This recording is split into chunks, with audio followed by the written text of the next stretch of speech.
Hey there, my name's Robin. I'm 36 years old. I'm a single mother to my beautiful son, Luke.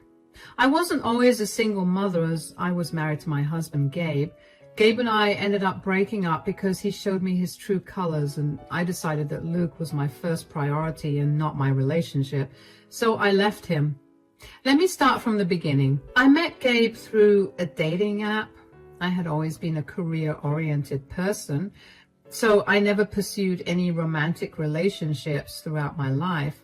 When I was finally at a place where I was comfortable in my career, I began to want a romantic relationship. So I got onto a few dating apps and I ended up finding Gabe. We had great chemistry right off the bat, so we set up a date within 2 days of swiping right on each other. Our date went amazingly well, so we went on at least 20 more before we made our relationship official. We dated for 3 years before deciding to get married. A year after we got married, we decided to start trying for children. One thing that Gabe and I were passionate about was starting a family. We loved the idea of raising children and being the super cool parents we had always wanted growing up. I mean, we loved our parents, but they were strict with certain things that were usually harmless, and we wanted to give our kids the things we never got to have. When we started trying for children, we were very enthusiastic about it. We were excited, but that excitement slowly began to fade. We tried for 6 months and got no results. We did as much research as we could on how to increase the chances of me getting pregnant and tried them, but we still never saw any results. Pretty soon, our lives became consumed with trying to get pregnant. Every day, we would only talk about how wonderful it would be to have kids and what we planned to do with them. After trying for 2 years with no results, I finally broke down. I had tried my best to be strong and keep going, but the disappointment of not getting pregnant weighed on me too heavily. To comfort me, Gabe told me that we should get our fertility rates tested. We hadn't checked up until that point because I was adamant about nothing being wrong with either of us. I guess I was just terrified to find out what life would be like if one of us, especially me, ended up being infertile. I felt like Gabe would leave me, so I delayed it as much as I could. But eventually I knew that I needed to have some answers or I would lose my mind. So Gabe and I got tested, and within 2 weeks, I got the reports. Gabe was fine. I was infertile.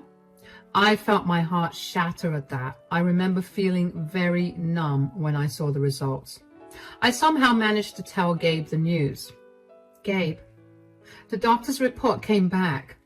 Oh, what does it say? You're fine. It's me that's the problem. I'm infertile. Oh, darling. I'm so sorry. We've been through so much these last few years, and it was all because of me. It's true, though.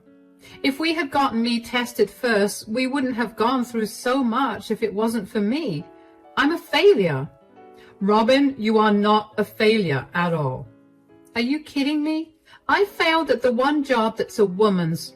We've talked for so long about having children and starting a family, and I've let us down. You're probably going to leave me because of it, and I'd understand if you did. I won't stop you. First of all, just because you're a woman, your job isn't to give birth. You're so much more than that. You're successful and smart and kind, and just because you can't get pregnant, it doesn't mean that you're a failure. Secondly, I'm not leaving you at all, no matter what. Your infertility is not going to change us. But what about starting a family? Aren't you the least bit upset that we won't be able to do that? Who says I'm not upset? I am. I just anticipated one of us being infertile, so I'm not too sad. I guess I prepared myself for this and made peace with that fact. That's sadder than anything I've said so far. I feel horrible. I don't know what to do anymore. It's sad, but because I made peace with it, I can comfort you now. You don't have to worry about a thing. We're going to get through this, okay? Getting through this won't change the fact that we can't have kids. Who said we can't have kids? What do you mean? Babe, getting pregnant isn't the only way to have a child. If you're thinking of various treatments, we don't have that kind of money. No, silly. I mean, we could always adopt a child. Oh, you're okay with that? Why wouldn't I be? As long as I get to raise a child with you, it doesn't matter whether the child is related to me by blood or not. The entire reason we started trying for a child was so that we could start a family. So, are you okay with adopting a child? Of course I am. I would love to give a child who couldn't have a better life a great life. See? There's always an answer to our problems. How about we go out for some movies and dinner to cheer you up? We can properly look into adoption and get ourselves prepared for the mountain of paperwork we'll have to do. That sounds lovely. I'm sorry I was such a mess. I just didn't know what to do with myself. Hey, it's okay. Starting a family was all we've been talking about for years, so it's understandable why you were so upset. But as your husband, it's my duty to be by your side and cheer you up. Nothing you say or do will change that. I got really lucky with you, huh? You sure did. Now, go get dressed. We'll leave in an hour. At that time, I truly felt like I had hit the lottery by finding a man as amazing and understanding as Gabe. He knew just how to calm me down and comfort me. He didn't leave me. Instead, he made sure to reassure me in 1,000 ways that he was never leaving me, even when I presented him with the option too many times after that conversation. Sometimes, when I think back on these times, I feel a little guilty for not properly checking in on how he felt about the whole thing. I mean, I would ask him how he was doing, but he would only tell me a little bit about it and shift the focus back to me. I sometimes think that if I'd been firmer about finding out how he truly felt, we would have lasted. But at the same time, I don't think me doing that would have changed anything. Anyway, after that day, we got busy with researching adopting a child. We found a good adoption agency and registered ourselves with them.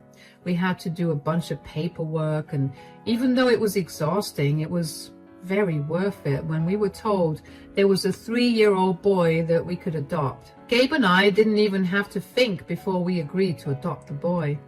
The boy's name was Luke, and he had been abandoned by his parents, so of course I knew that I wanted to give him the best life that I could. Over the next year or so, Gabe and I dedicated our everything to make sure that Luke was a happy, healthy kid. We showered him with all our love and care, and before we knew it, Luke was referring to us as Mom and Dad, and it truly was the happiest moment of our lives. But then, I began to notice changes in Gabe. It was subtle at first. Gabe was suddenly working really late and would only come home after Luke was fast asleep. I tried to get him to reduce his work hours, and he promised me he would, but he never did. When he finally reduced his work hours by a little, he'd come home and refuse to spend time with Luke or me. Luke would constantly ask me why his dad wasn't spending time with him, and I kept making up excuses to placate him, but there were only so many reasons that I could make up. I was also exhausted from having to do all the housework and the childcare. So one day, after Gabe came back home from work, I confronted him. We need to talk. What is it? I really don't have time for this. Yeah, that's the problem. What are you talking about? For the last few weeks, you've not been spending any time with me or Luke. What do you want me to do? I have to work. I'm a working parent too. You still don't see me ignoring you or Luke. Are you saying that I'm intentionally ignoring you guys? Robin, I work a very physically demanding job, so excuse me for not having any energy to joke around with you guys. I don't expect you to be in a playful mood every day. Maybe just come home earlier or sit for at least an hour with Luke. He's been asking about you a lot, and he's been really sad that you aren't here. I'm trying really hard to juggle a lot of things here. You can't expect me to spend some time doing nothing with a child. A child? He's our son. It's your duty as a father to spend some time with him. I know that. But he's still a child, and children need a lot of attention. I can't give him that when I'm so exhausted every single day. Why don't you understand? Do you think it isn't upsetting me that I'm not spending any time with my son? I want to, but I really just don't have the energy to. Stop making me seem like I'm some monster. I'm sorry, I didn't mean to make you feel that way. I'm just really frustrated with you not being around a lot. I'm doing most of the childcare, the housework, and my actual job too. I'm overly tired. I just want you to contribute. I understand that you're tired, but I really need you to carve out time for Luke, at least a few times a week. I haven't had any time to myself in weeks, and I've run out of answers to give Luke when he asks me where you are. I'm sorry for lashing out at you too. I know it's not easy raising a child all by yourself, and I'm sorry I'm making you do all that. I'll free up at least an hour a day, and I'll take Luke out one day during the weekend. Does that make things better? Yeah, thank you. But I need you to stick to your word. What do you mean? You've told me many times that you'll do things and you've forgotten them after a week of doing them. I'm sorry, like I said, I'm exhausted and my body just works on autopilot most days. I'll try to be more mindful. Good. Are you sure you're only tired from work? I know I was very aggressive with my confrontation right now, but I still care about you. Tell me if there's anything else that's bothering you. We're a team, remember? It's just work. It's getting harder to do a lot of the things I had easily done a few years ago. And it's not helping that we're raising a child now. I mean, I keep trying my best to be mindful and careful because I want Luke to grow up to be a good person. I don't want to mess him up in any way, but I'm already doing it. Hey, you're not going to mess him up in any way. You just need to be around a little more. And you will from now on. We'll get through this together, okay? Yeah. I'll go spend some time with Luke right now, and then I'll head to bed.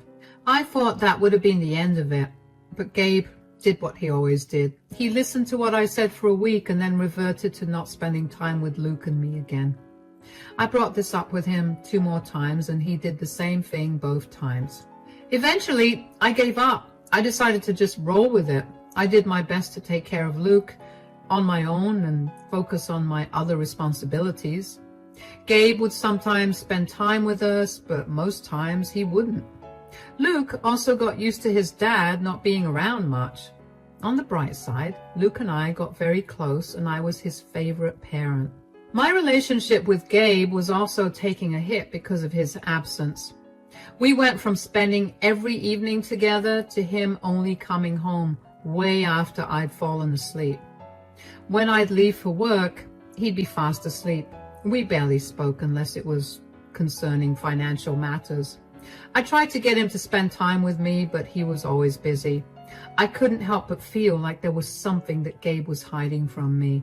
It was a gut feeling, but I couldn't quite place what the issue was. I couldn't even confront Gabe about it because he would not take my gut feeling seriously. One day, I had a terrible day at work, and when I got back home, I noticed Gabe's car in the driveway. I thought that day was going to be one of the days where he was in a good mood and that we'd get to spend some family time together. So I walked into the house, happy about it. I'm back home. Today was exhausting. In the living room. Oh, I just need to take a hot shower right now. And, oh, who's this? Robin, this is Leah. She's going to be the mother of my child. What? What do you mean? I've been seeing Leah for over a year now, and she got pregnant now, so I'm going to be living with her. Excuse me? You've been cheating on me? And this is how you choose to tell me? Would you rather I just walk out without having said anything? That would have been significantly better than this. You were right, Gabe. She is crazy. Why did you cheat on me, Gabe? What did I do to you for you to cheat on me? Isn't it obvious? You couldn't give me a kid of my own. Are you serious? What happened to you being understanding and wanting to stay by my side no matter what? What about Luke? Are you going to abandon him? Just like that? I tried my best to make peace with the fact that Luke was not my actual son, but I couldn't. It's just not the same as having my own child. Hold on. Is this the reason you've been ignoring Luke for the last 8 months, because you were busy getting another woman pregnant and planning to leave him? That's a crude way to put it, but technically, yes. Why did you even stay for so long if you were planning to leave us? I wanted a family and you two were just there. But now that I'm going to have a baby, who's my own, I don't need you anymore. So you're just leaving us, like that? Did we really mean nothing to you? You were the one who told me that just because I was infertile, it wouldn't change us. What did you expect me to say? You were the woman I loved at that time, and I didn't like seeing you upset. I said whatever I could to get you to stop crying. Why didn't you just tell me you were not okay with me being infertile? Why did you have to lead me on like this? Do you know how hurtful this is? My God, how pathetic can you be?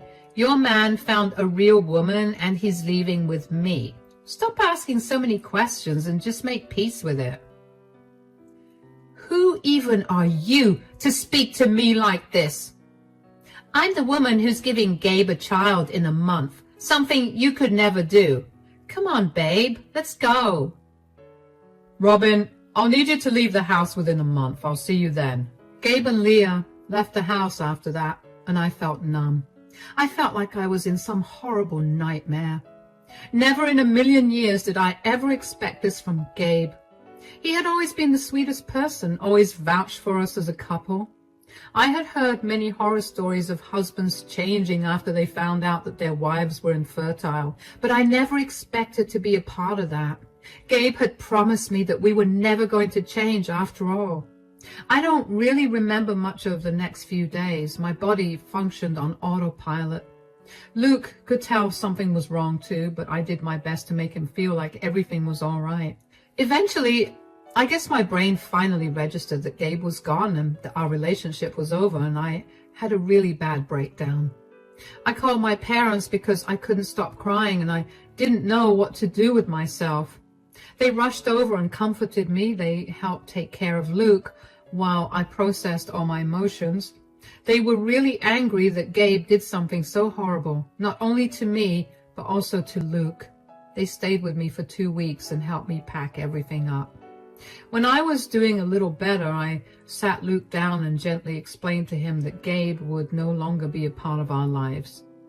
Luke kept asking why, but I had no answer to give him. I ended up telling him that his dad had to leave to visit someone and wouldn't be back. Luke did not like that answer, but accepted it. My mom and dad did their best to be there for Luke as well, because they didn't want him to feel like his dad was not there.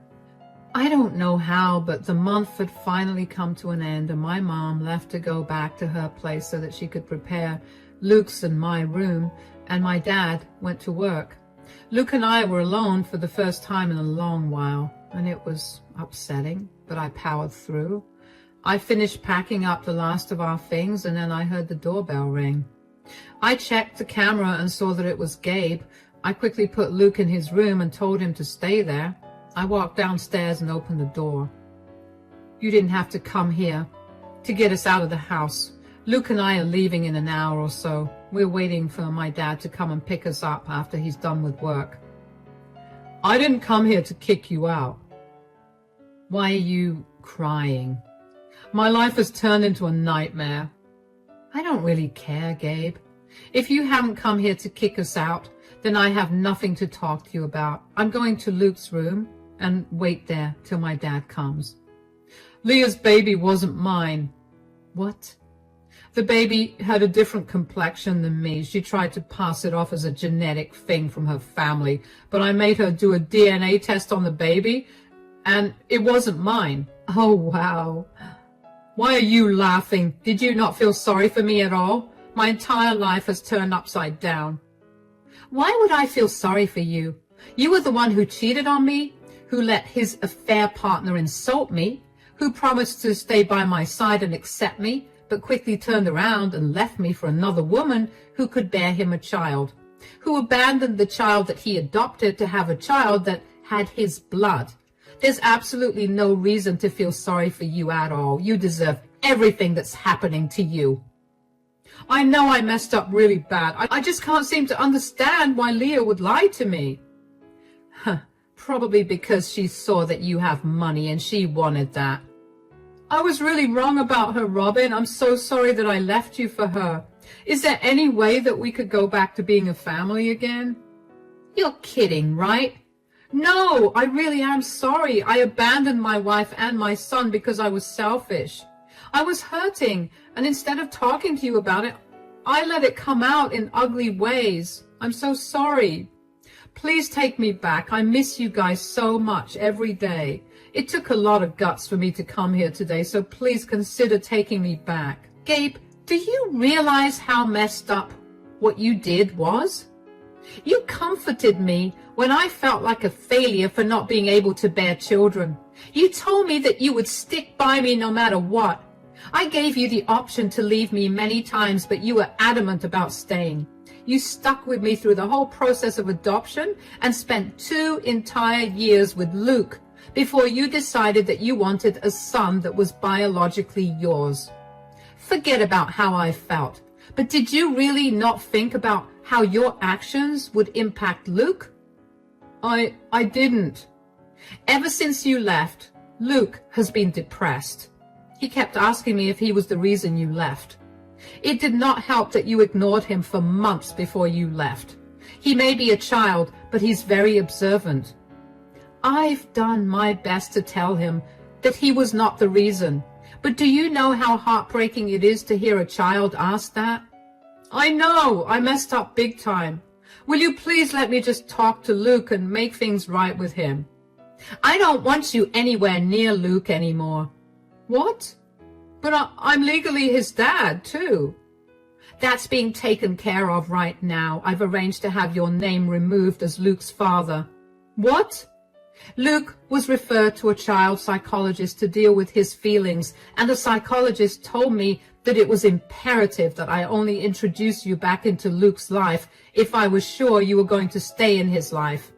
I don't think you will. I don't want my son struggling anymore. I want to stay. I promise. Please take me back. Gabe, you've done enough damage. Please just leave us alone. You already showed us how quick you are to change your mind if you could have a child that was biologically yours. You've hurt Luke and me enough. You deserve to suffer a lot more for what you did to us. You'll be served with the divorce papers soon. Please never contact me or Luke ever again. I went to Luke's room and I locked the door. I was beyond mad. Yet at the same time, I couldn't help but feel happy that Gabe's new life came crashing down before he could even get to enjoy it. It made me feel like, for once, the universe was on my side. I waited in Luke's room with Luke for an hour before my dad called me to let me know that he was there. He saw Gabe in the house and had a stern talk with him about leaving. Gabe tried to fight my dad, but he'd always been intimidated by him, so he left after that. My dad helped me move all of Luke's and my things. Luke was a little upset about moving, but he quickly cheered up after he saw my parents. He loved being with them because they always spoiled him senseless. He quickly forgot that we had moved out of the house, and I was glad that was the case. Gabe kept trying to contact me, but I wanted nothing to do with him, so I ignored him. My lawyer advised me not to block his number so I could use all his texts as proof of his abandonment if needed, which actually ended up being pretty useful because Gabe had texted me 1,000,000 times with apologies for abandoning Luke and me. When he realized that I was not going to respond to him, he began to send angry, mean texts about how leaving us was the best thing he did because he didn't want ungrateful brats in his life. He also said he was glad that he no longer had to take care of Luke because Luke was not his and would never have been if he continued to raise him. When it came time to decide the custody of Luke, I provided the evidence of all of Gabe's texts, and let's just say that Gabe's lawyer did not like that one bit. Gabe ended up losing custody of Luke, and he was taken off as Luke's adoptive parent. It took over a year for the divorce to get finalized, but once it did, I immediately blocked Gabe. I got a lot of texts from Gabe's family calling me a horrible person for divorcing him and taking away his child from him. I didn't respond to those texts at first, but as more and more of those texts poured in, I realized that Gabe had not told any of them the reason for the divorce or what he'd done, so I put them all in a text group and told them about what Gabe had done. I showed them the text that he'd sent me in which he admitted to leaving me for another woman who could give him his own children, and then regretting it, along with the texts of him calling Luke and me all sorts of vile things. All of them apologized to me for everything they'd said and were horrified at what Gabe had done. Gabe's parents disowned him after that, and his siblings stopped all contact with him. Gabe then reached out to me via email to tell me off for exposing him, but it wasn't my fault that he lied to his family about what had actually happened. I only told them the truth when they started attacking me. Turns out Gabe had been depending on his parents for financial help after the divorce was finalized because he had spent all his savings on providing for Leah. He paid all her hospital bills and only realized too late that the baby wasn't his. He then had to shell out more money to pay for his divorce lawyer.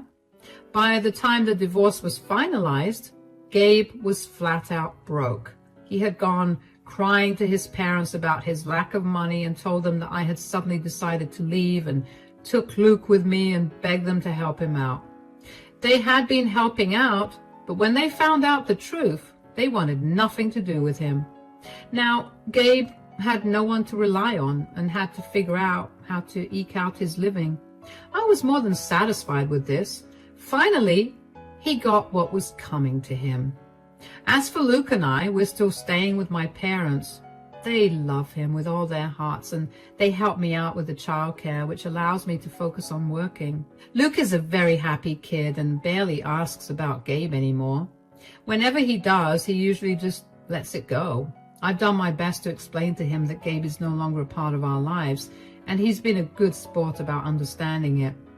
I'm so glad that I've been able to provide a better environment for Luke, that I haven't even needed an opportunity to mourn the loss of my marriage. Since I've gone through this, I know that no matter what life throws my way, I'm going to get through it perfectly fine. Thank you for listening to my story.